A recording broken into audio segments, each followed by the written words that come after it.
200 metre দৌড় শেষে মৃত্যু ঘটল এক কলেজ পড়ুয়ার। হাওড়ার শ্যামপুরে সিদ্ধেশ্বরী মহাবিদ্যালয়ের ছাত্র রূপমসি কলেজের বার্ষিক ক্রীড়া প্রতিযোগিতায় অংশ নিয়েছিল।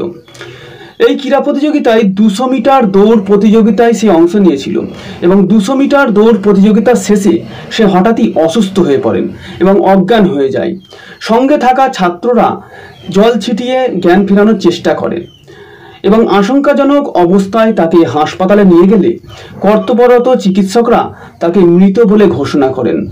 আকস্মিক এই মৃত্যুর ঘটনায় শোকের ছায়া নেমে এসেছে গোটা পরিবার জুড়ে এবং কলেজের বার্ষিক ক্রীড়া প্রতিযোগিতাও স্থগিত করে দেওয়া হয়েছে।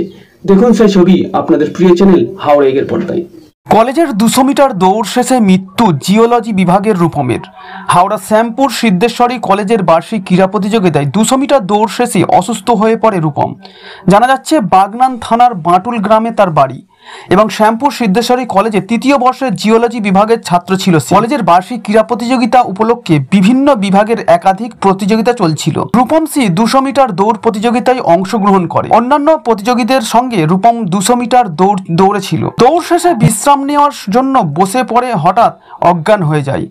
সঙ্গে থাকা ছাত্ররা এবং কলেজ কর্তৃপক্ষ জলের ছিটে দিয়ে জ্ঞান ফেরানোর চেষ্টা করে। আশঙ্কাজনক অবস্থায় ঝুমঝুমি গ্রামীণ হাসপাতালে নিয়ে গেলে কর্তব্যরত চিকিৎসকেরা মৃত বলে ঘোষণা করেন। মর্মান্তিক এমন ঘটনায় শোকাহত গোটা পরিবার সহ গ্রামের মানুষ। যে এই রকম ঘটনা এই প্রথমবার ঘটল।